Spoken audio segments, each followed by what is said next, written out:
developing tornado 3 miles southwest of Crum, moving east at 20 miles per hour. The tornado will be near Denton around 6:05 p.m., Corinth around 6:15 p.m., Shady Shores and Lake Dallas around 6:20 p.m., Oak Point around 6:25 p.m., Krugerville, Crossroads and Lakewood Village around 6:30 p.m. This will impact Interstate 35 east between mile markers 457 and 466.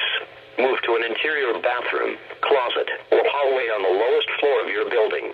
Cover yourself with blankets, pillows, or mattress for protection.